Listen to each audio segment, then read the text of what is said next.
The entire Aurora Airline system collapsed in just 7 minutes.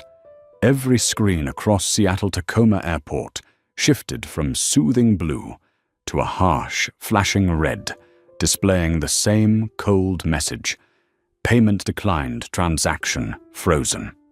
The speakers continued announcing boarding calls, calm and routine, but beneath that familiar noise, a storm was crawling through every check-in counter, every boarding gate, every aircraft waiting for takeoff.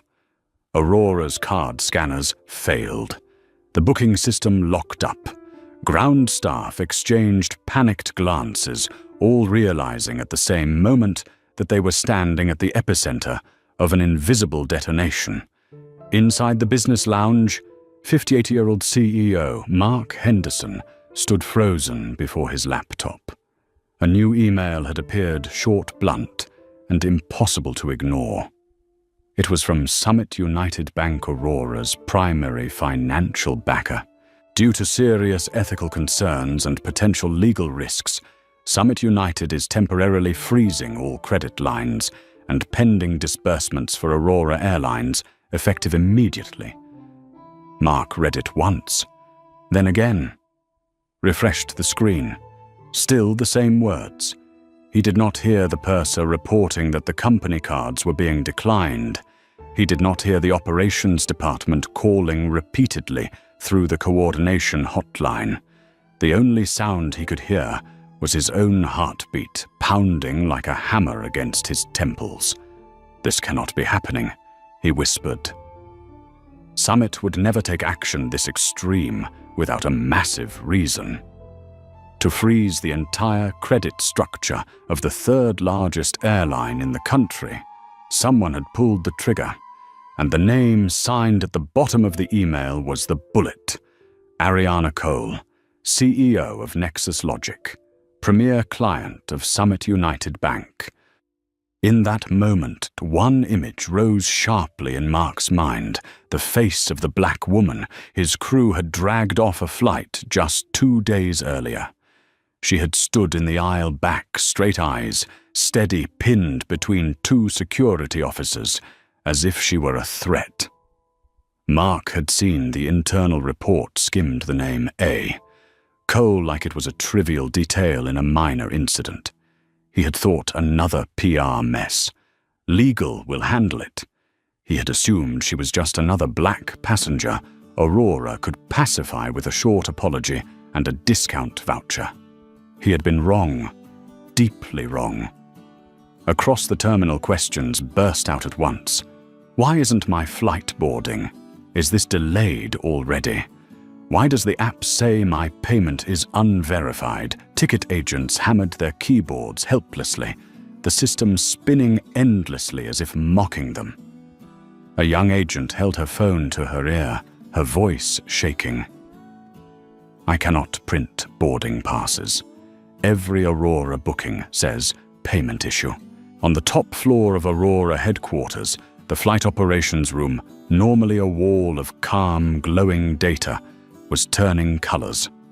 Routes from Seattle to Chicago, New York, Los Angeles shifted from green, meaning on time, to yellow, meaning delayed, then red, meaning cancelled. A young supervisor. Jack swallowed hard. "Boss, look at this. The entire network is locked. Not just the cards, even our fuel escrow accounts are showing unavailable." This blow was not aimed at a single flight.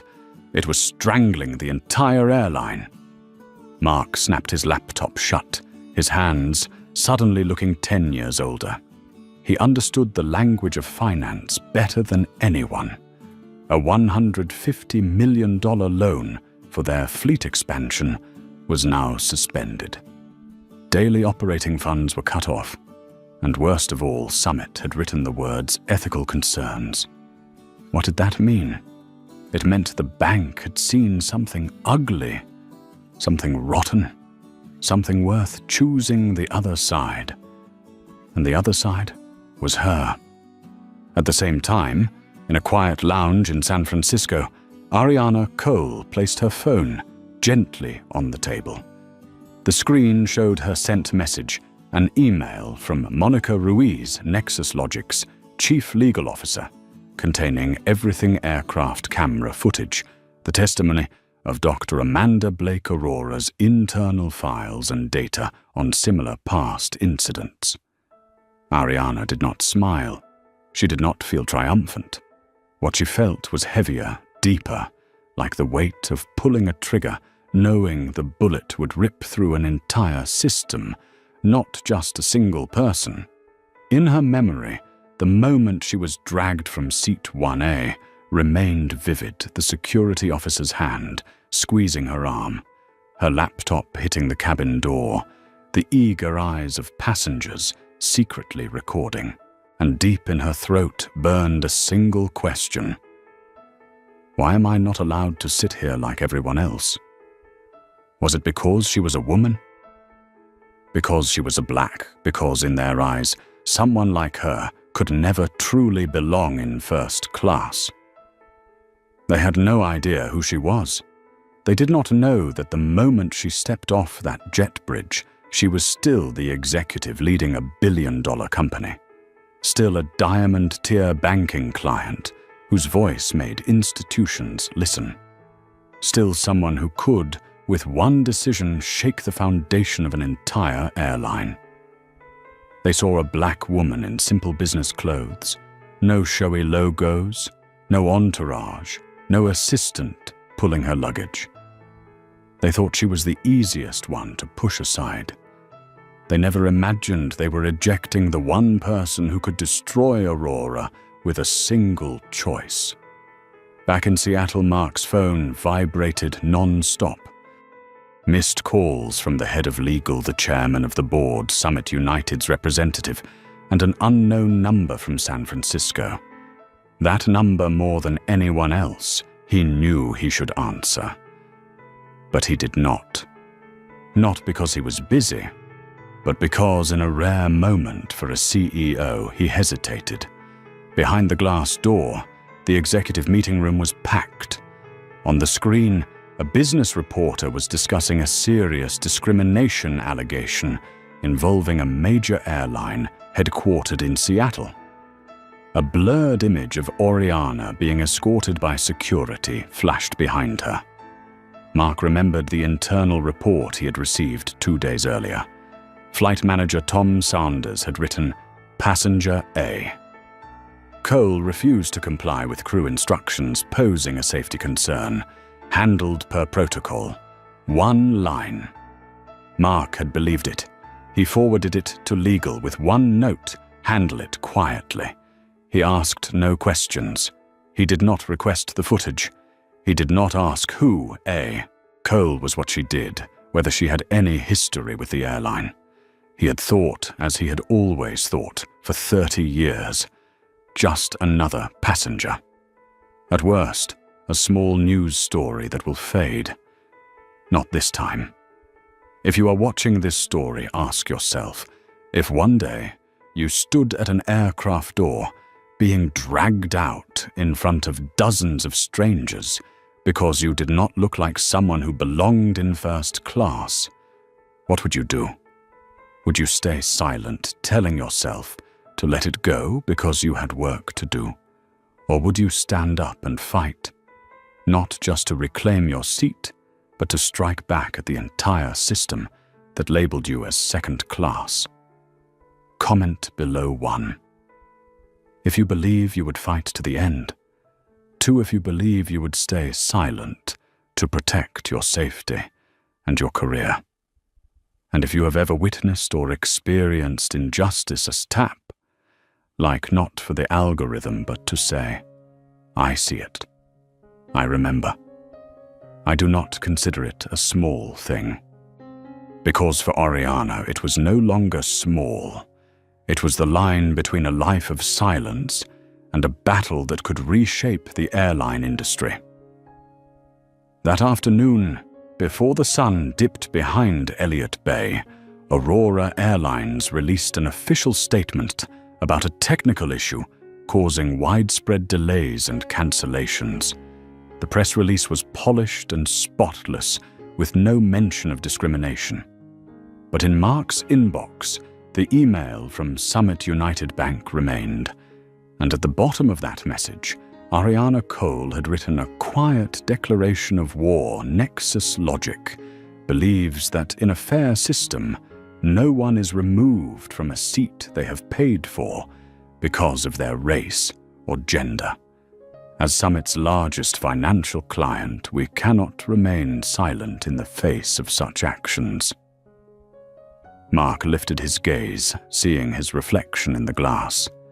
In the tired eyes of an aging CEO for the first time in many years, he saw something like fear.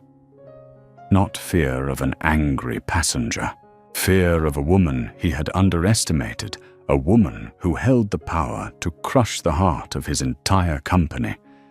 And this was only the beginning. Now let us rewind. Back to the morning, Ariana stepped onto that flight with a first-class ticket in hand, unaware that what should have been a routine journey would soon ignite the sky over Aurora. Before she became the woman who brought an entire airline to its knees, Ariana Cole was just a little girl, sitting in a tiny room, listening to rain beating against the rusted tin roof of a workers' housing block in Cleveland, Ohio. Every night, her mother, Linda Cole, a high school math teacher, returned home close to 10, her shoulders exhausted, but her smile held together for her daughter. Linda would set her bag down, prepare a simple dinner, and ask the same familiar question. "How far did you get today?" Anna and Ariana, only 12, but already carrying a sharp, brilliant light in her eyes, would point to the discarded old computer their neighbor had thrown out. "I think I can make it run faster. It isn't broken, it's just been forgotten." One sentence, but Linda understood. Her daughter was not just smart.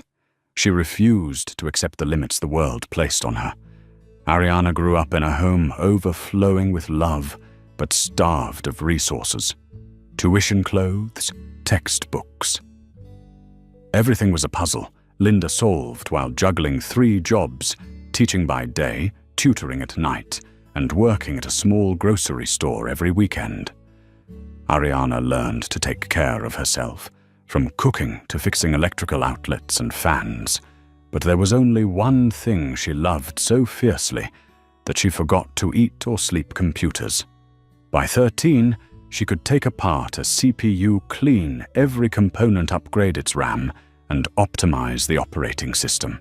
At 14, she wrote clumsy little programs that kept breaking, but she kept trying. At 16, she created software that helped her school store student grades and sync with the printer, leaving the entire administrative office stunned. But talent didn't shield Ariana from prejudice. "You're sure this class is the right level for you?" The words of the lab instructor still cut into her memory like a blade. That day, she had signed up for the advanced programming course, a classroom filled with boys, white teenagers in hoodies talking about games and CPUs like it was their native language, and her a black girl in an old jacket clutching a notebook full of handwritten code. The instructor looked at the roster, then at Ariana and frowned. "We don't want you to fall behind. You should choose the basic class instead." Ariana stood still. She didn't cry. She didn't protest. But something inside her tightened, painful and cold. They didn't care what she could do. They only cared about the color of her skin. Her mother's words echoed that night as she lay awake. Linda had once told her, "The world is unfair, but you rise not to prove yourself to them, but to open the path for the girls who come after you." The next day, Ariana returned to the advanced class, and on the first exam she scored a perfect mark, something no one else, not even the instructor, achieved. The looks in the room changed, but Ariana never forgot the first look. By senior year, Ariana applied to Stanford, a school she once believed only rich kids could enter. The acceptance letter and full scholarship arrived on a light, snowy afternoon. Linda wrapped her daughter in her arms and cried like a child. "You did it. You really did it." Ariana left Cleveland carrying her mother's dreams and the invisible scars left by years of discrimination. But Stanford, with all its prestige, was not much different. At her first career fair, Ariana stood among towering booths of tech giants, her resume flawless and polished through months of late-night study. Her heart sank as she watched recruiters beam at the white male students ahead of her, shaking their hands and accepting their resumes like welcoming future engineers. But when it was Ariana's turn, the smiles faded. The recruiters glanced down at her name tag to check whether she was standing in the wrong place. One whispered, just loud enough for her to hear, "We are looking for candidates with the right background." Background. She had written software since she was 13, built systems from nothing, earned a full scholarship in Stanford's top 1%. Yet in their eyes, everything reduced to a single factor: her race. Ariana could have kept searching for acceptance from others. Instead, she created her own.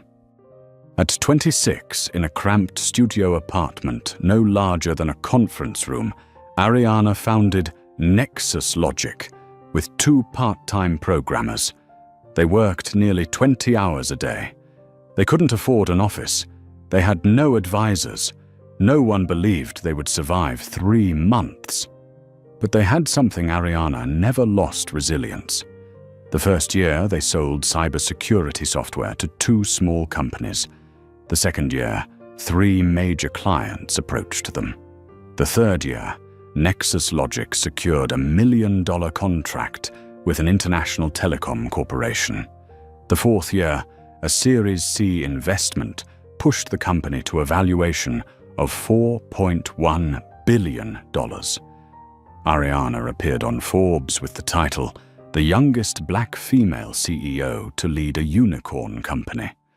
She smiled during the interview, but deep down, victory did not erase her old wounds. It only made her understand more clearly her success would always be demanded twice as much and recognized half as often. And that was why she stayed humble, never flaunting wealth or power. She carried only one lesson: people dismiss a black woman's worth easily until the day they are forced to confront the truth. On the morning when sunlight spilled over Austin 3 days before the fateful flight, Ariana stood before the glass windows on the 28th floor of Nexus Logic headquarters. She was preparing for the most important deal of her career, one that would expand her cybersecurity platform into Africa and Southeast Asia. Ethan walked in and handed her the prep file for her trip. Ariana nodded with a quiet smile. She did not know that only days later, that very flight, that moment, she stepped into the first-class cabin. That judgmental glance from a stranger in uniform would ignite a confrontation that would change not only her life, but the entire American aviation industry. And more importantly, for the first time in her life, the people who had underestimated her would finally learn who Ariana Cole truly was. The Austin sky was so clear that morning it looked like nothing in the world could go wrong. Sunlight glinted off the glass of the Nexus Logic Tower, making it shine like a technological lighthouse, a monument Ariana Cole had spent her entire youth building with her own hands and unwavering resilience. That morning, she left headquarters earlier than usual, not because of pressure, not because of nerves, but because what awaited her in San Francisco was the deal she had been preparing for nearly her entire life. If successful, Nexus Logic would no longer be just another tech company.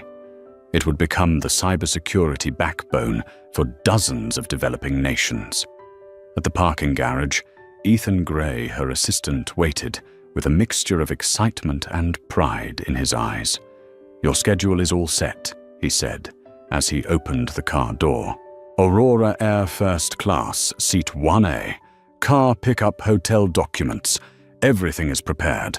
No need to worry about anything." Ariana gave a small smile, rare, but enough for Ethan to know she was entering battle mode. "Thank you, Ethan. This time we have to get everything right." "You're always at your best," he replied, half joking, half sincere. Austin Bergstrom International Airport was busy that morning, but not chaotic. People pulled suitcases behind them, with the determined look of travelers whose boarding gates represented entirely different futures. Ariana walked straight into the priority section, the lane reserved for first-class passengers, elite members, and those whose status points spoke for them. But as she scanned her ticket, the young check-in agent with neatly tied blonde hair glanced up at Ariana with a flicker of confusion. That look lasted less than a second, but Ariana recognized it immediately. She had seen it hundreds of times. In her high school lab, at Stanford career fairs, in meetings with new partners, a look that silently asked a question no one ever spoke aloud.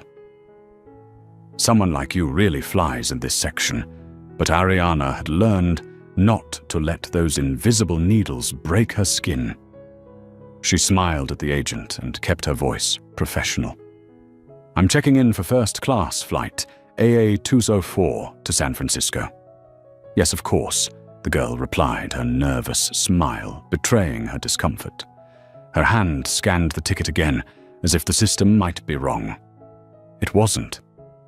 But something else was wrong, the way the world viewed Ariana. She took her ticket back, thanked her, and headed for security. Inside the first-class cabin, the light was soft, the seats reclined deeply, and the scent of oak and premium leather lingered in the air. It was a space designed for peace and exclusivity, reserved for those Aurora Air deemed worthy of being there. Ariana stepped in, placed her bag under the seat, and opened her laptop, the device containing the presentation that had kept her awake for 3 nights. A flight attendant appeared behind her, a woman in her early 40s, fit neat hair, and a smile so perfectly practiced it almost felt too perfect. The name pinned to her chest read, "Heather Morris, Senior Flight Attendant." "Good morning," Heather began. "Would you like anything before takeoff? Water, champagne?" "Water is fine, thank you." Heather nodded, but her eyes drifted from Ariana's face to seat 1A, then back again. A silent evaluation, a comparison running in her mind, not between person and seat, but between person and the usual image of a first-class passenger. "Have you flown Aurora's first class?" before Heather asked, her tone soft, but carrying an unmistakable layer of suspicion. Ariana closed her laptop. Inside her chest, something dipped, not because of the question, but because of its familiarity. She had been asked that at a business gala, in a Stanford boardroom, even when she guest lectured at MIT. "Yes." "I fly often," Ariana replied, keeping her voice even. Heather gave a strained smile. "Of course. But may I see your ticket?" Unnecessary. No one else in the cabin was being asked, but Ariana handed over her phone anyway, unwilling to escalate the moment. Heather checked it far too long, longer than protocol, longer than courtesy. "Thank you, Miss Cole," Heather said, emphasizing Ariana's last name, as if testing its significance. Then she walked away. Ariana exhaled slowly, not out of exhaustion, but out of frustration. Frustration at having to justify her existence in spaces she had fully paid to be in. It was just a flight, Do not let it get to you, she told herself. But deep down, she knew better. Injustice was never easy to ignore. It seeped in, quietly corroding faith in the fairness of the world. The cabin door opened one last time, and an older man entered, wearing a super 150s grey suit, a deep navy tie that screamed big city wealth and silver hair, styled like he had just stepped out of a boardroom. Charles Whitmore, 63, a longtime shareholder of Aurora Airlines, a man accustomed to existing in spaces where power was always switched on. He scanned the cabin, then stopped right at seat 1A. Instead of checking his ticket, he simply declared, "This is my seat." Ariana looked up. "I believe you may be mistaken, no." He cut in sharply, as if she had just stolen something from him. "I always sit in 1A. The crew knows that." Heather appeared instantly, her voice soft as silk. "Welcome, Mr. Whitmore. Let me see your ticket." Charles handed it over. Seat 4D. It didn't matter. To someone like Charles, the seat assignment meant nothing compared to what he wanted. And Heather, judging by her worried eyes, understood that perfectly. She turned to Ariana, lowering her voice so only she could hear. "Ms. Cole, would you mind switching to another seat? Mr. Whitmore prefers this one." That moment, brief as it was, sent a cold shiver down Ariana's spine. Not because of the request, but because of how natural it seemed. As if Heather felt no need to hide the fact that she valued a wealthy white man more than a black woman, regardless of who was in the right. Ariana met Heather's gaze directly. "I'm sorry. I reserved this seat in advance. I am sitting where I belong." A polite answer, a rightful decision, a firm boundary. And in that moment, the gears of fate began to turn. In Charles's irritated stare, in Heather's disapproving frown, in the stiff posture of Tom, the purser approaching from the galley. Ariana had no way of knowing that within minutes they would force her out of the seat she had paid for, unknowingly triggering a chain of events that would bring the entirety of Aurora Airlines to its knees. Charles Whitmore stood there like an ancient monolith blocking the aisle, his cold grey eyes locked on Ariana, as if she had dared sit on his personal throne. No one spoke for several seconds, but the silence was thick, heavy enough to make the air itself feel suffocating. Heather Morris offered a polite smile, though it was aimed only at Charles, not at Ariana. "Mr. Whitmore let me take care of this," Heather said, her voice sweet to the point of being artificial. Ariana saw the way Charles's shoulders relaxed, the way he carried himself, with the ease of someone who knew he didn't have to do anything. Aurora Airlines had considered him a special client for years, and he was used to a world that bent itself around him. Heather turned back, lowering her voice, so only Ariana could hear. "Ms. Cole's seat 1A is Mr. Whitmore's preferred seat. I need you to move to another one." Ariana inhaled slowly, not out of anger but exhaustion. Exhaustion from seeing this happen to her far more times than anyone could imagine. "No," Ariana said. "I reserved this seat. I need the space for an important presentation." Heather blinked, her smile vanishing entirely. "You can take seat 3C, Heather said. "It is also first class. There's not much difference." Ariana met her eyes directly. "Seat 3C is not the seat I paid for." A few passengers nearby glanced over, then immediately looked down at their phones, pretending not to notice what was unfolding. Everyone knew the feeling of wanting to help, but fearing inconvenience, fearing being seen as interfering, fearing being considered too sensitive. A white woman in seat 2B looked at Ariana with an expression that was both sympathetic and quietly judgmental, as if Ariana were making a scene. Meanwhile, Charles placed his luggage in the overhead bin without even looking at her, as he said, "Young lady, that seat is mine. I always sit there." Ariana lifted her chin steady. "Your ticket says 4D. Charles let out a dry laugh, brittle as crumpled paper. "There are people who will never understand that certain seats are meant for those who deserve them. Everyone knows I sit here every week." Ariana said nothing, though her heart tightened painfully, that familiar echo of every lab room, every career fair, every boardroom where someone doubted her. Not because she lacked ability, but because they did not want to believe someone like her belonged in that position. Heather immediately went to call the purser. Moments later, Tom Sanders appeared, a man in his 40s with broad shoulders and sharp, chilly eyes. His voice was low and heavy with manufactured authority. "What seems to be the issue?" Heather answered quickly. "She's refusing to give up the seat for Mr. Whitmore." Tom looked at Ariana with the kind of gaze meant to find fault, then said Miss Cole to keep this flight running smoothly. "I need you to move to another seat." Ariana raised her head. "I reserved this seat.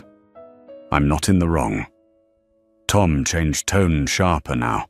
"This is a request, and you should cooperate." Ariana felt the stares around her. Someone sighed. Someone looked away. Someone clicked their tongue as if she were the inconvenience. She understood exactly what was happening. No one cared who was right or wrong. They just wanted quiet. They wanted the first-class cabin to return to its old order, the order where people like Charles carried all the privilege, and people like Ariana were expected to stay in their place. But Ariana did not bow. "I'm not moving. I'm not wrong. And you are prioritizing him only because he is." Tom cut her off, his voice icy. "You are becoming uncooperative. I do not want to call security." Heather's eyes brightened with satisfaction at his threat, as if Oriana was finally being pushed back into the position she believed Ariana belonged in. Ariana looked at them, at the purser, the senior attendant, the privileged passenger, and felt a slow, simmering anger rise. She did not yell. She did not tremble. She did not step back. "You are threatening me with security because I am sitting in the seat I paid for." Tom leaned closer, his voice dropping. "You are disrupting the flight.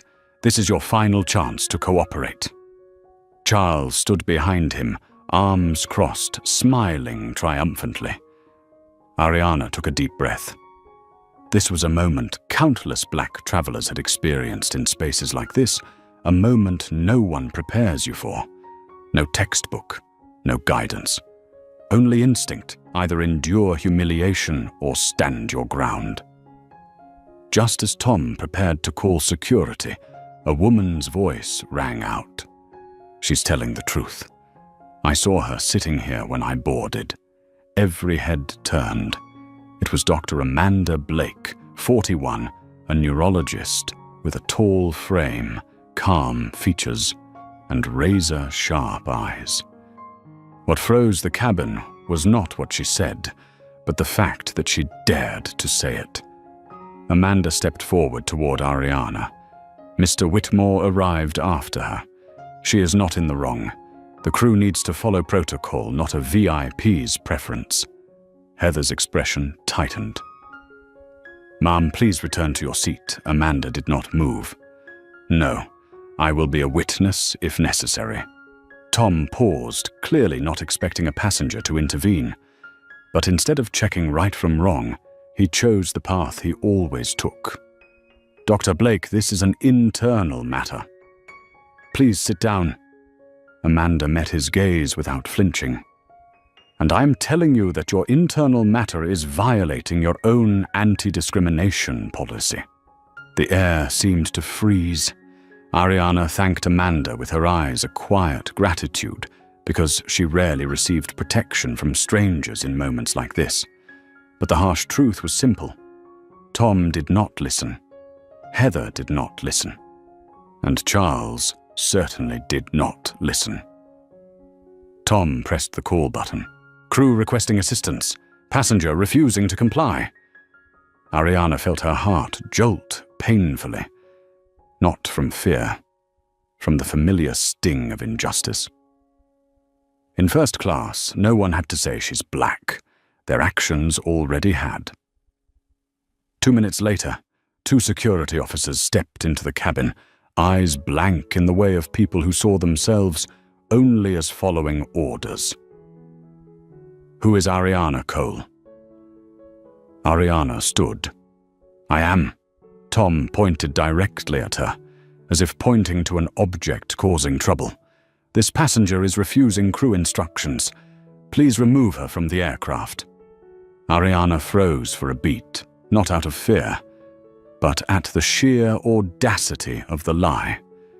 She spoke clearly, every word sharp. I did nothing wrong.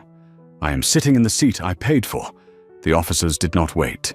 They reached for her arm.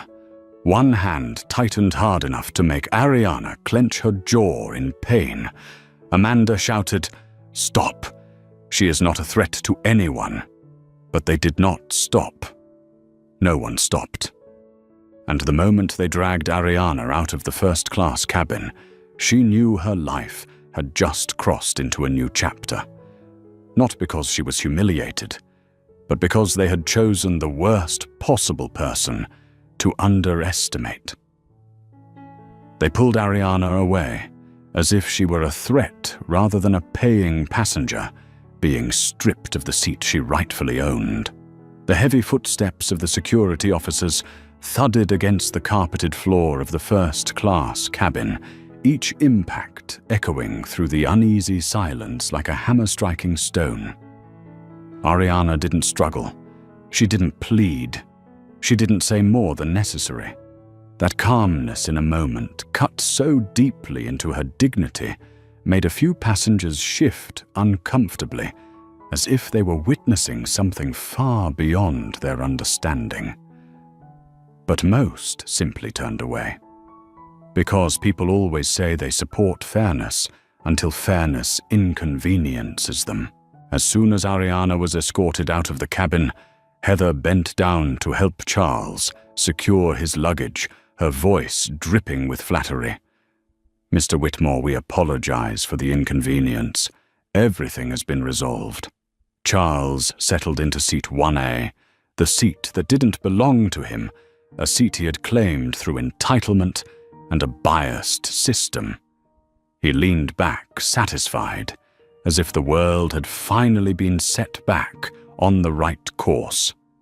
Ariana was pushed toward the exit, her laptop carried carelessly by one of the officers, the device knocking hard against the edge of the door. A small sound, but one capable of destroying nights of preparation, the presentation for a multi-million-dollar deal. Be careful with that, she said, her voice steady despite everything. The officer only glanced at her briefly, then gripped the laptop even tighter, as if to prove she had no right to request anything. Ariana felt her pulse climb into her throat, but she forced it down. She knew exactly what could happen if she reacted too strongly, especially considering who she was in their eyes. A black woman who did not know her place. A woman who was difficult. A woman who should be more compliant. They dragged her through the jetway, and the plane door closed behind her with a heavy, icy thud. Like a gate of society slamming shut in her face, not for the first time. One of the security officers said, "You were warned. You need to leave the gate area immediately." Ariana turned to him. "I did not break any laws. We are not debating this." The officer replied, his tone as stiff as a memorized line. "The crew requested your removal. That is enough." Ariana did not answer, because deep down she understood something far more painful than the humiliation itself. This was not the first time, and if she stayed silent, it would not be the last. As she stepped into the terminal, dozens of eyes turned toward her, curious, indifferent, occasionally judgmental. They had no idea what happened, but they were familiar with thinking, if she was removed, she must have done something wrong. A security officer shoved her bag onto a plastic chair, causing her laptop to fall to the floor. A sharp crack. Ariana inhaled, picked it up, and saw a large fracture across the screen, a jagged line, like a streak of black lightning. She blinked once. Her heart tightened. Not because of the damage, but because in that moment she realized they had just fractured something far deeper the work she had poured herself into. No, not an accident. Contempt was its own form of violence. Ariana opened her phone, her fingers slightly trembling, though her voice was not. Ethan. His voice came through within seconds, frantic. Ariana, you're at the gate, right? Why hasn't the flight Ariana cut him off? Her voice was low, steady, sharp as a blade. They just threw me off the plane. Ethan fell silent. A stunned void filled the line. What they wanted me to give up my seat for an older, white male passenger. When I didn't, they called security. That is absolutely unacceptable. They have no idea who you are. Ariana closed her eyes. Ethan, it doesn't matter who they think I am. What matters is what they assumed I was. When she opened her eyes, there was a cold, focused light burning in them. Call Monica, right now. Before Ethan could reply, a woman's voice called out. Ms. Cole. Ariana turned. It was Dr. Amanda Blake, the woman who had stood up for her in the first-class cabin. Amanda hurried over, slightly out of breath. I am so sorry, she said, her eyes burning with indignation. I wish I could have done more. I will testify. I will be a witness. What they did was absolutely discriminatory.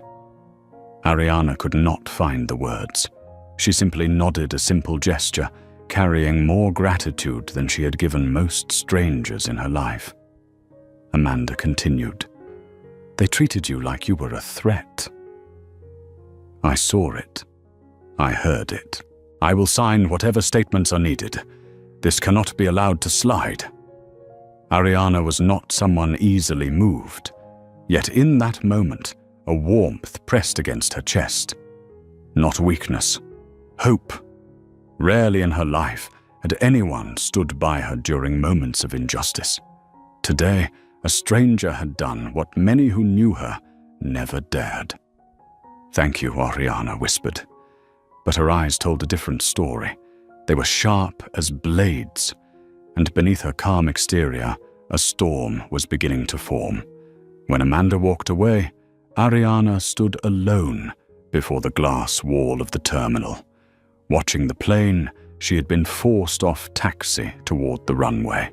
Sunlight glinted across the fuselage of the Aurora Air jet, heading to San Francisco, the city where she was supposed to be in just a few hours.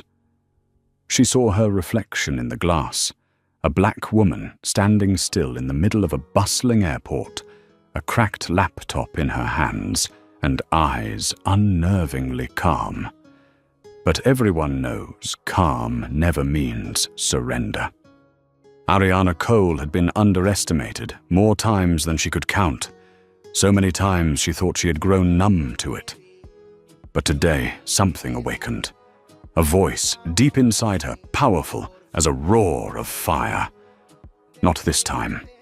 Not ever again. Ariana turned sharply, walking with purpose toward the information counter. Call Monica. Call Summit Bank. Call the Nexus Logic Board. She knew exactly what needed to be done, and the world was about to learn who she was.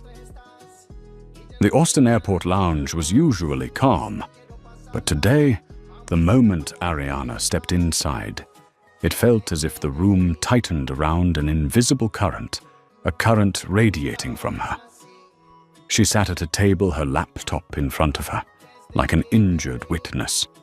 The cracked screen fractured the light into thin streaks of lightning, beautiful yet dangerous, mirroring her mood perfectly. Her phone vibrated. One name flashed on the screen, Monica Ruiz. Ariana answered, "Talk to me." Monica began, her voice stripped of comfort and pretense, carrying only the sharp precision of a lawyer who had dismantled dozens of corporate adversaries. Ethan filled me in. "I need every detail," Ariana told her. She left nothing out, the suspicious glance, Charles's mocking laugh, the tight grip of security, the hollow crack of her laptop screen splitting. Monica did not interrupt, not once. She listened and absorbed every word with the focus of a predator, tracking prey in the dark. When Ariana finished, Monica exhaled the single breath, revealing how truly furious she was. They committed 4 major violations, Monica said. Racial discrimination, breach of carrier contract, physical misconduct, and destruction of your property. She paused, then her voice dropped deep and final. And they chose the wrong person. Within 5 minutes, Monica had launched an emergency video call with 3 senior members of Nexus Logic's legal division. Ariana watched their faces appear on the screen, each one wearing the expression of someone handling a national-level cyber attack. Monica wasted no time. "This is not a minor incident," she said. "This is a pattern." I did a quick search. Over the past 3 years, Aurora Airlines has settled at least 12 discrimination complaints, all buried under NDAs. A young attorney looked up from a stack of files. Aurora's CEO has been giving special protection to certain VIP clients, including a Mr. Charles Whitmore. Ariana did not flinch, but her chest tightened.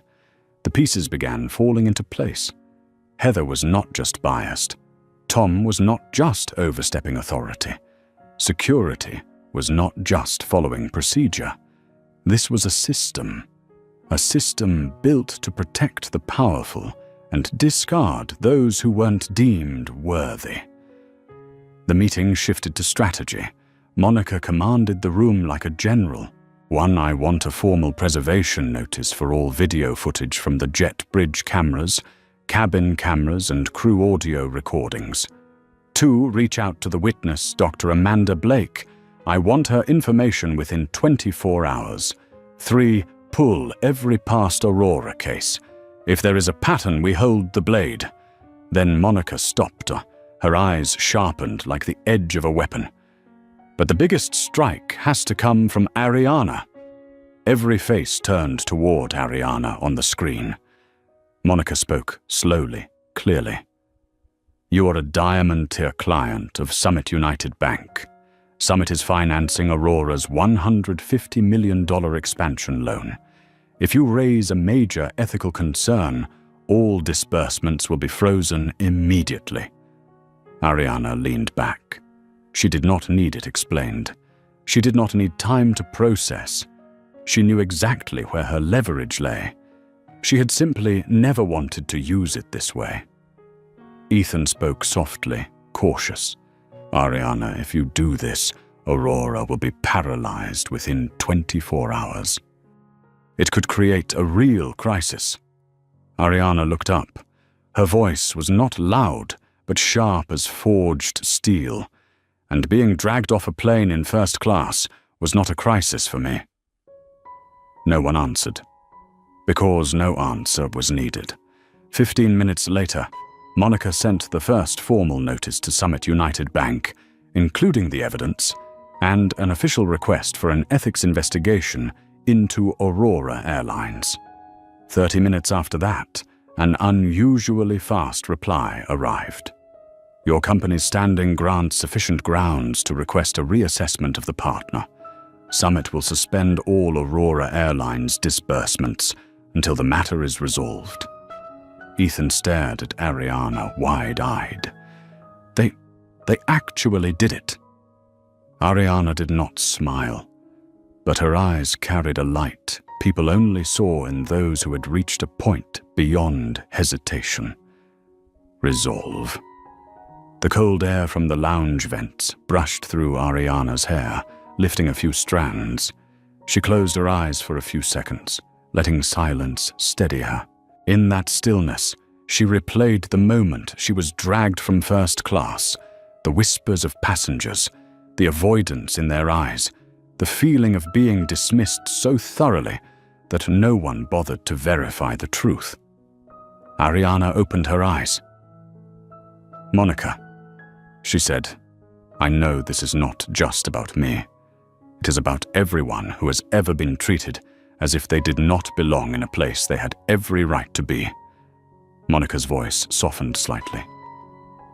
"Then what do you want to do next?" Ariana looked straight at the screen. Her face was so calm that everyone stopped taking notes. "First," she said, "find the others.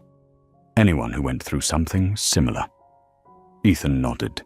"Even if they signed NDAs," Ariana continued, "let them know that this time they are not alone." She glanced down at her cracked laptop. It looked like a wound, but also like a trophy. "Second," she said, "book me another flight. I am still going to San Francisco." Ethan hesitated. "Are you sure? Do you want to rest first?"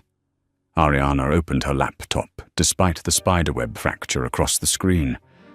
"We have a deal to close," she said, her voice so firm that both Ethan and Monica fell silent. "And I will not let their discrimination keep me from the future I built." Near the end of the meeting, Monica said something that made the entire room go still. "Ariana, you do realize they will fight back. Aurora is a major corporation. They have money. They have lawyers. They have influence." Ariana stood, picked up her laptop, and turned toward the large glass window. The airport light framed her silhouette in gold. She spoke without turning back. "Real power does not belong to the one who shouts the loudest." She paused. "Real power belongs to the one who uses their voice to correct what is wrong." Then Ariana turned, meeting the screen with unwavering eyes. "And this time I will not be silent." In that moment, Ariana Cole had taken her first step into a battle she never chose, but was the only one strong enough to finish. And Aurora Airlines was only beginning to feel the storm they had summoned upon themselves.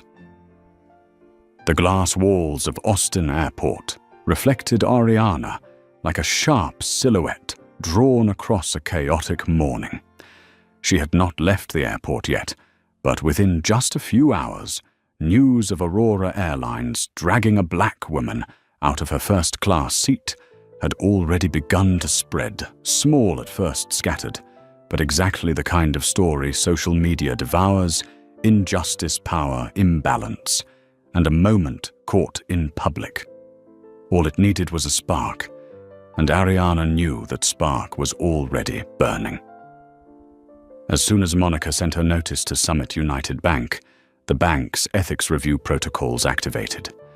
At that exact moment, a post appeared on X, written by a passenger in seat 2F, who had recorded Ariana being escorted out.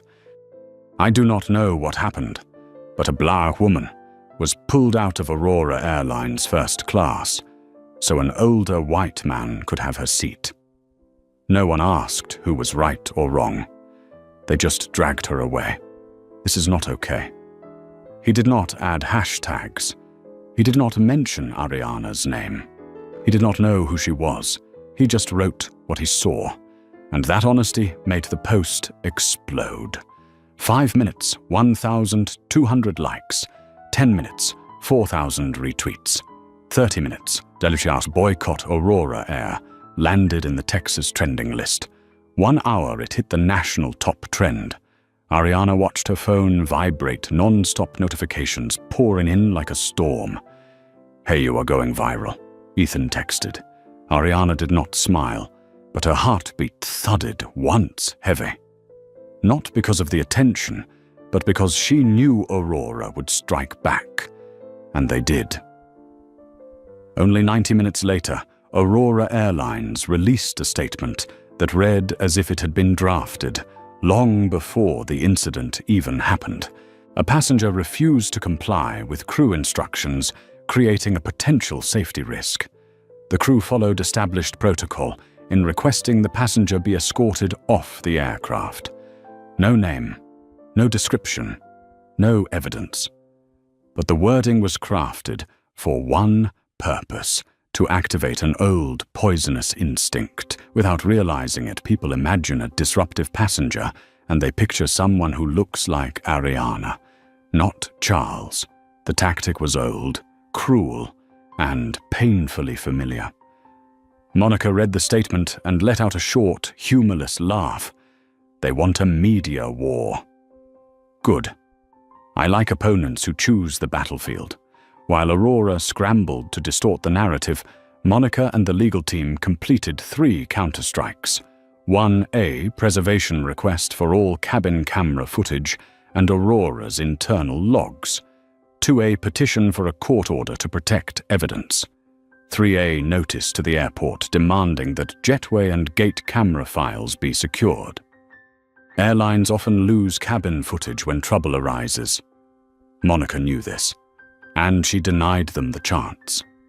Meanwhile, Ethan tracked down Dr. Amanda Blake. It took him less than 20 minutes to find her email through public medical records. A message was sent immediately. "Thank you for speaking up. We would like to invite you to serve as a witness if you are willing." 3 minutes later, Amanda replied, "I am willing." They treated her like she did not exist. "I will not stay silent." Ariana read the email, her chest tightening. For the first time in over 20 years of battling prejudice, a stranger had voluntarily chosen to stand beside her. As Ariana prepared to board another airline for San Francisco, her phone lit up again, this time with a message from Monica. Ari Summit responded. Ariana stopped walking. She opened the message. After reviewing the ethical concerns raised by Nexus Logic Summit, United Bank will temporarily freeze the $150 million loan for Aurora Airlines. Ariana felt a chill surge down her spine. This was not just a blow. It was a declaration. We believe you more than we believe them. In the corporate world, that was the highest form of trust. Ethan Ariana said, "Prepare an internal report for the board. They need to know everything." "Do you think the board will worry?" Ethan asked. Ariana shook her head. "They will be proud that we defend our integrity." On the replacement flight to San Francisco, Ariana leaned her head toward the window. The sunset painted the clouds in blazing red streaks, a breathtaking view. But her mind was elsewhere. She remembered the moment security dragged her from her seat. She remembered Heather's cold, indifferent stare. She remembered the passenger's sighs, as if her very presence had been an inconvenience. The humiliation was not just a cut on her dignity. It was the culmination of hundreds of tiny cuts throughout her life, each one small, each one survivable, but together forming a weight like a stone. And finally today was the day that stone cracked. Ariana whispered to herself a vow. This time I will not walk softly. When she landed in San Francisco, her phone buzzed relentlessly. A message from Ethan. "Ari, you are on the news." A message from Monica. "Aurora is taking heavy media damage." The original post just hit 800,000 likes. A message from the CEO of a partner company. "If you need support, Nexus Logic has allies." Ariana stood in the crowded SFO terminal, but it felt like the world was shifting under her feet, faster, louder, more violently than ever. Then Ethan sent one more message. Aurora Air is trying to identify you for a counterattack. Brace yourself. Ariana lifted her head. In her eyes was a light Ethan had never seen so clearly in all the years he worked beside her. Not fear, not anxiety, but the awareness of true power. Ethan, she replied, let them look. One breath, one heartbeat, one choice. Because by the time they learn who I am, it will already be too late. San Francisco greeted Ariana with a thin veil of fog, flashing LED signs and intercom announcements, echoing like the heartbeat of a city that never sleeps. But she had no time to absorb any of it. Her phone vibrated non-stop, as if the entire world was knocking at her door at once. Monica called just as Ariana stepped into a taxi. Brace yourself, Monica said immediately. Aurora has struck back. Ariana did not sound surprised. In fact, she was calm enough to ask, did they go dirty or very dirty? Monica let out a cold laugh. Very dirty. 1. The unilateral media attack the reversed accusation. Aurora Airlines released a second press statement, longer, more detailed, and entirely fabricated. Passenger AC female engaged in disruptive behavior raised her voice at crew members and refused to comply with safety instructions. The crew had no choice but to escort the passenger off the aircraft to ensure the safety of others. They painted Ariana as someone who could not control herself. They knew the public was more likely to believe such narratives when the subject was a black woman. They knew how to use language to evoke the image of a troublemaker, and they avoided using her full name, referring to her only as AC, under the guise of protecting her privacy, when all they wanted was to spread insinuation without taking legal responsibility. Aurora did not need to say anything directly. The public would imagine the rest on their own. A cowardly tactic, but an effective one. 2. The online harassment, the dark threats. Not long after Ariana began receiving spam messages, then emails, then anonymous comments. Each sentence felt like a blade. You must have done something to get thrown off. First class is not for people like you. Stop playing the victim. We know where you live in Austin. That last line made Ariana freeze. We know where you live in Austin. Her whole body went cold. Not because she feared for herself, but because she thought of the one person she loved more than anything.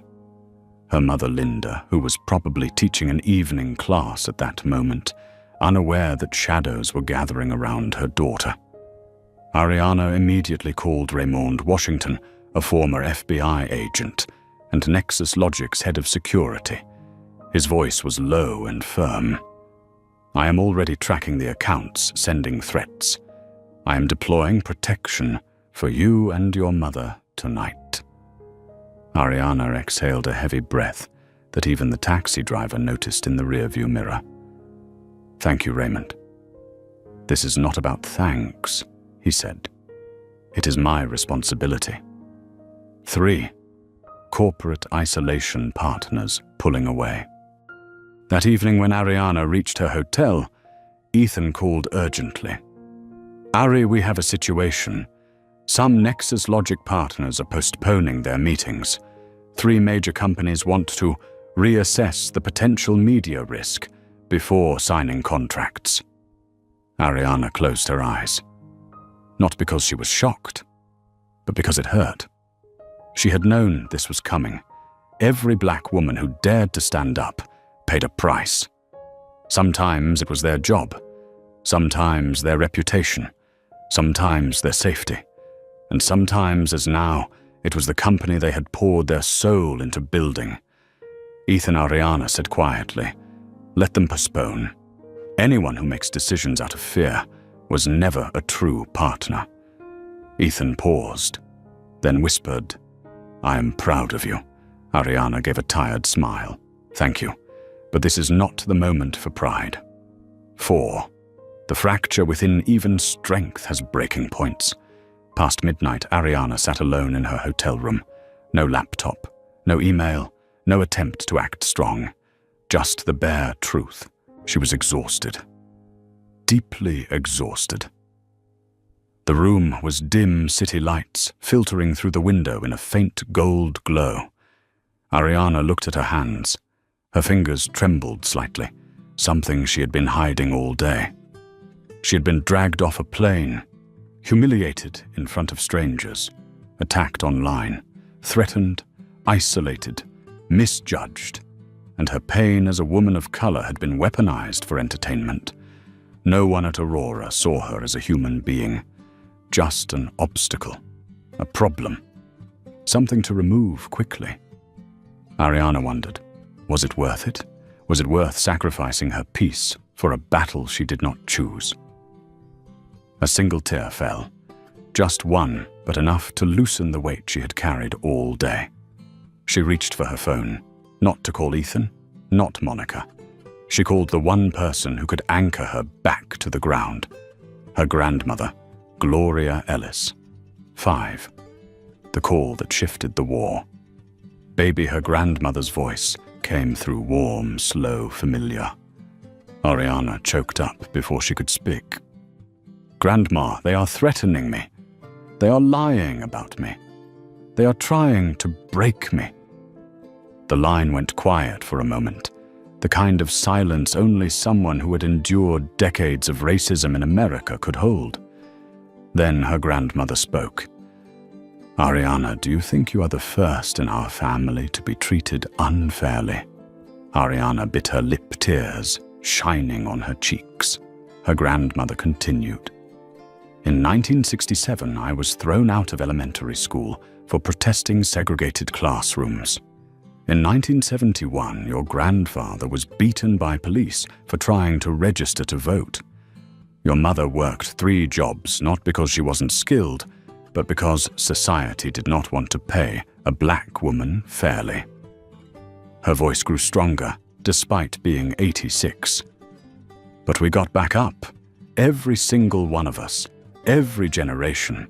Ariana held her breath. "You're not fighting alone," her grandmother said. "And you know this, the strong one is not the one with privilege. The strong one is the one who dares to say, 'Enough.'" Ariana whispered, "I am just afraid things will get worse." Her grandmother chuckled softly. "Child, sometimes things must get worse so they can finally get better." In that moment, Ariana's heavy heart seemed to pause, then beat with new force. She wiped her tears, her voice turning solid as stone. "I understand, Grandma." 6. Final note, the warrior reborn. After the call, Ariana sat on the edge of the bed, her back straight, her gaze no longer clouded. She was no longer trembling, no longer doubting, no longer afraid. Instead, she felt a different version of herself, rising stronger, bolder, unshakable. Her phone lit up. A message from Monica. "Civil rights groups are reaching out. They want to join us." A message from Ethan. "Ari, the narrative is shifting. You need to see this." He added a link, Aurora Airlines under fire for discrimination claims. Ariana set the phone down. She knew. Tomorrow Aurora would face something they never expected. Not an angry passenger. Not a single lawsuit. But a wave they had created themselves, a wave they could not stop. Ariana stood and looked at herself in the mirror. A black woman, slender hair tied in a neat bun. But the eyes staring back at her were no longer the eyes of someone humiliated on an airplane. They were the eyes of a warrior. Tomorrow, she whispered, we strike back. The next morning, San Francisco woke under a blue-gray sky, a thin mist clinging to the buildings, like a quiet warning that today would not be peaceful. Ariana knew it from the moment she opened her eyes. Her phone exploded with notifications. Not the soft buzz of ordinary messages, but a constant vibration, like a storm pounding on every door at once. Ethan sent the first update. "Ari, Aurora just filed a countersuit against you." Ariana raised an eyebrow. There it was. She opened the scanned file from Monica. In the complaint, Aurora accused her of disrupting business operations, causing financial loss as a client, and defaming the image of the airline. Oh, a familiar game. Blame the victim, apply legal pressure, drag things out, and hope she backs down. Ariana set the phone on the table. 1 second, 2 seconds. Then she laughed, a short sound, humorless but fully awake. They picked the wrong side of this fight. 1. Emergency meeting at Nexus Logic. The board steps into the war. 8 a.m. Nexus Logic's virtual boardroom lit up. Each board member appeared on screen, some still in bathrobes, some standing by windows overlooking Austin Bay, some looking like they had not yet had their first coffee. The chairman, 52-year-old James North, studied Ariana's face, as if to gauge the state of her spirit. "We need to understand the full picture," he said. "Ariana, you start, without shaking, without hiding anything." Ariana told them everything. She let every detail surface: the humiliation of being dragged from seat 1A, the crack across her laptop screen, Amanda Blake's words, the way Heather looked at her like she was occupying a space that did not belong to her. When she finished, the room went silent. Not from surprise, from anger. James spoke first. "Their actions are unacceptable. I vote that we support a full investigation." Another director, 61-year-old Diana Moore, leaned forward. "If you want to go to war legally, we do it.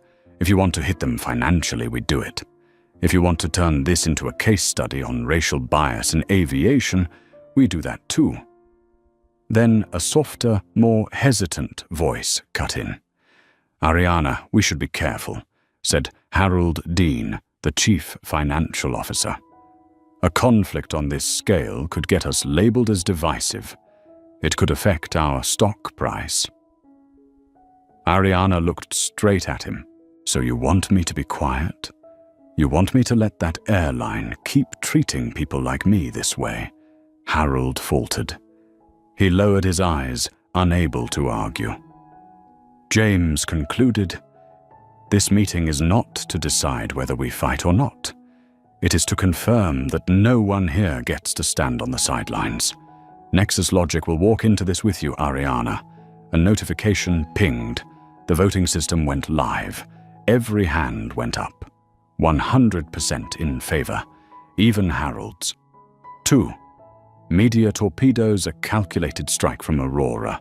While Nexus Logic aligned behind Ariana, Aurora released an exclusive interview with a major financial magazine. Aurora's spokesperson said, "Our employees have been threatened." Passenger AC yelled, "Created chaos." "We did everything we could to protect the safety of the flight." Ariana read it and felt her blood heat up. Yelled, "Chaos." She had not even raised her voice once. Monica called at the same time. "We have to respond. Not just to protect your name, but to stop them from doing this to anyone else." Ariana breathed slowly, letting the emotion settle. Then she said, "Contact Dr. Amanda Blake. And I want the cabin camera footage." Monica gave a short laugh. "Cabin footage? You think Aurora will hand that over?" Ariana replied, "No. But the court will." 3. Parallel investigations, secret doors forced open. At the same time, Ethan worked like a storm. He reached out to friends in the startup world, black CEO networks, and civil rights organizations. Within hours, Ariana received messages from 6 black tech CEOs, 2 female founders on the Fortune 100 list, 3 media personalities, and a team of top civil rights attorneys in the country. They all said the same thing. "We stand with you." One CEO wrote, "You are not the first person Aurora has done this to, but you might be the first strong enough to force them to change." Ariana's hands trembled slightly as she read it. Not from fear, but because the solidarity was so vast, so real, and so perfectly timed. 4. When indirect attacks become the most dangerous weapon, the battle was not only in the media and in court.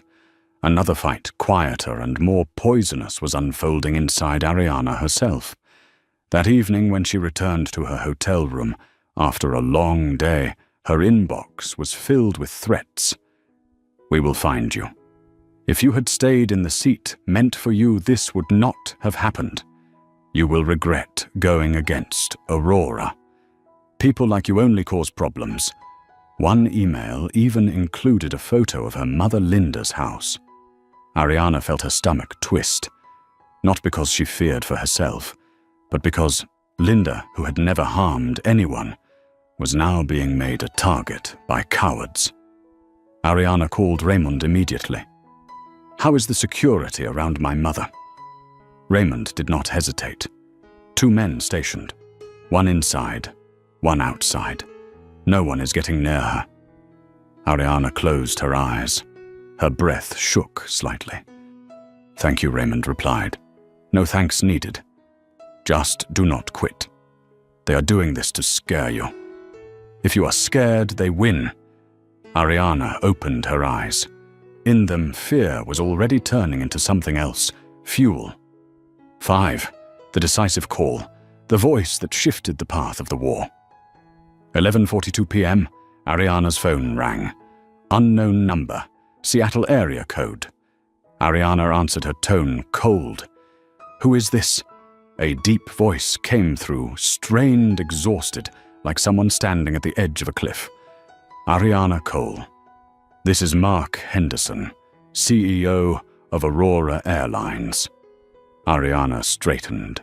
Mark continued trying to sound composed, but panic seeped into every word. "I believe there have been some misunderstandings. I would like to speak with you directly." Ariana did not respond immediately. She let the silence stretch a few extra seconds, the silence of someone who held the advantage. Then she spoke, clear and steady. "No, Mark. This is not a misunderstanding." She paused. "This is consequence." On the other end, Mark was speechless for a moment, not because he did not understand the word, but because for the first time, someone with real leverage was using it on him. Ariana ended the call with a single line. "If you want to talk, speak to my lawyers." Then she hung up. Ariana set the phone down. In the mirror, the reflection staring back at her was no longer the woman dragged out of first class. No longer the woman whose hands shook reading threats. No longer the woman worried about partners walking away. It was a leader, a symbol, a storm Aurora had no way to stop. She drew a deep breath. Tomorrow, Aurora Airlines would finally understand. They had not removed a passenger. They had expelled a revolution. The next morning, San Francisco shone bright under the sun. But for Ariana, it was not a sunrise. It was Judgment Day. Today, Aurora Airlines would be forced to face the truth. Today, a system they believed was untouchable would be dragged into the light. Today, Ariana Cole, the woman they once dismissed as a passenger who did not belong in first class, would force them to listen. And it all began with a video. 1. The truth in the cabin camera, a devastating blow. 8:15 a.m. in Monica Ruiz's office. The head of Nexus Logic's legal division opened an email from the court. Aurora Airlines was ordered to submit the cabin camera footage from the flight where Ariana was removed. Monica opened the file. Ethan and Ariana stood behind her. On the screen was the raw truth.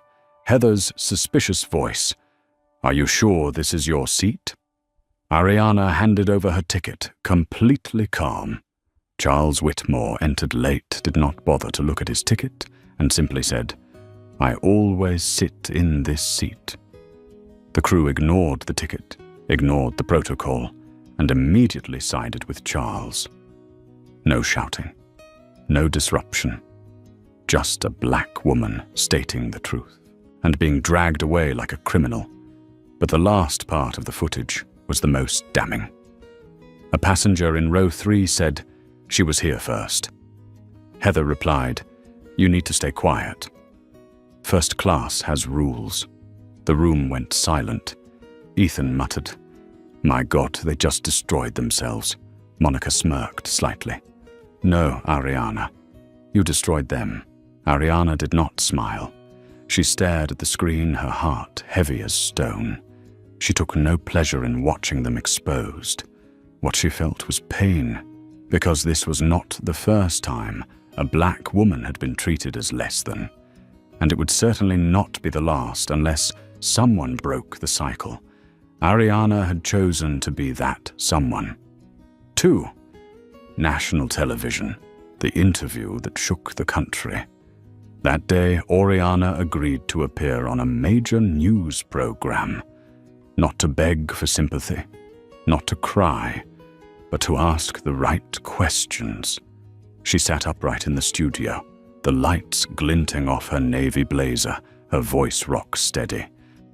The host asked, "Is there anything you would like to say to Aurora Airlines?" Ariana looked straight into the camera. "I am not against a company. I am against a mindset.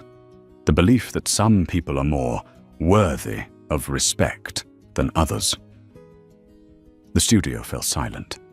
Ariana continued, "I do not want compensation. I want structural change. If they think this is just about me, they do not understand how big this problem really is." By the time the show ended, the hashtag #StandWithAriana had passed 5 million tweets. Thousands of people were sharing their own stories of discrimination at airports, in restaurants, in hospitals, at work. Ariana's story was no longer an incident. It had become a movement. 3. Aurora's board falls apart. The CEO loses control. That night, the top-floor boardroom of Aurora's Seattle headquarters was lit up late into the evening. Mark Henderson, the CEO, stood in the center of the room, sweat soaking through the back of his shirt, his hands gripping a stack of reports. The chief financial officer shouted, "The $150 million loan has been frozen. We cannot pay the deposits on 8 new aircraft." The head of legal snapped. 3 investors pulled out in 24 hours. Where did that video come from? Who let it leak? A board member slammed his hand on the table. "You told the press Ariana was disruptive. Then the video shows the opposite. Are you trying to sink this company?" Mark stammered, "I did not know the cabin cameras had captured enough." The chairman of the board stood up. "Mark, you have created the biggest crisis in this company's history. Tonight, we will vote." Mark looked around. Every face was cold. In that moment, he understood. Ariana Cole was about to end his career. 4. The turning point, a call from a whistleblower. 9:47 p.m. Monica's phone vibrated. Unknown number. A whispering voice. "Work for Aurora. I have to tell the truth." Monica motioned for Ariana to stay quiet and activated a legal recording. "We have internal training documents," the caller said. "There is a section that states, in cases of conflict, prioritize long-term VIP customers, high-income clients, or passengers with strong brand image." Ariana cut in. "And what about black passengers?" There was silence, long, still, and heavy. Then the caller said quietly, "The examples in the slides, the ones being prioritized, are all white. The passengers being asked to give up their seats are almost all people of color." Ethan clenched his fist. My God, this system was designed like this. Monica nodded. This is the kind of evidence that can destroy them. The whistleblower finished with a sentence that sent a chill down Oriana's spine. I just want you to know this. You are not the first. You are just the first strong enough to make them listen. Ariana closed her eyes, her heart tightening. That sentence rang in her mind like the bell at the start of a revolution. 5. The historic meeting Aurora walks into. Nexus Logic. 2 days later, Nexus Logic's headquarters in Austin was wrapped in an eerie quiet. No one chatted, no one joked. Everyone understood today was not an ordinary day. A convoy of sleek black cars stopped at the entrance. Mark Henderson stepped out, his face pale, his steps unsteady. He looked as if he had aged 15 years in a single week. Behind him were 3 Aurora board members. They all kept their heads down, avoiding the eyes of Nexus Logic employees watching them through the glass. They no longer carried authority, only consequences. In the conference room, Ariana entered last. Mark shot up to his feet on instinct. "Ariana, I sit down," she said. She did not raise her voice, but her authority froze the entire room. Mark sat like a student, scolded in front of the class. Ariana opened the folder in front of her. Her hand did not tremble. "Here is what I require," she said, her tone calm yet sharp as a blade. 1, a nationwide public apology. 2, the termination of Heather Tom and every manager involved. 3, the creation of an independent oversight committee. 4, mandatory anti-bias training for the entire company. 5, monitored diversity hiring targets with regular public reporting. 6, a $100 million fund to support passengers who faced discrimination. 7, scholarships for black students pursuing aviation careers. 8, compensation for all past victims whose cases Aurora buried. Mark almost choked. This will bankrupt us." Ariana met his eyes. "No. What bankrupted you was the way you treated your customers." One Aurora executive spoke up weakly. "We agree to all terms." Mark turned to them in panic. "You cannot." The Aurora chairman cut him off. "Be quiet, Mark. You have done enough damage." He turned back to Oriana. "We accept. All of it." Ariana nodded slightly. "Then sign." They signed. No one objected. And just like that, a multi-billion-dollar airline knelt before a woman they once dismissed. 6. The ending the day Ariana flew again. 1 year later. Ariana stepped into Aurora's first-class cabin, now run by new leadership, new policies, and a new culture. A black flight attendant approached her with a warm, genuine smile. "Ms. Cole, it is an honor to serve you today." Ariana looked around. The crew was more diverse, the atmosphere lighter. No suspicious stares, no prejudice hanging overhead like a low ceiling. Amanda Blake, the doctor who had spoken up that day, was seated in 1C. She smiled at Ariana. "You changed the entire industry." Ariana sat down in seat 1A, the very seat they once tried to take from her. She said quietly, "It was not just me. It was everyone who was ever silenced." The plane took off. Ariana gazed out the window at clouds drifting under golden sunlight. This time, the feeling was different. No heaviness, no pain, no anger. Only peace, the peace of someone who fought, who won, and who did the right thing. And as the aircraft climbed higher into the sky, Ariana whispered a line that sounded like she was speaking only to herself. But in truth, it was for everyone following her story. This is only the beginning.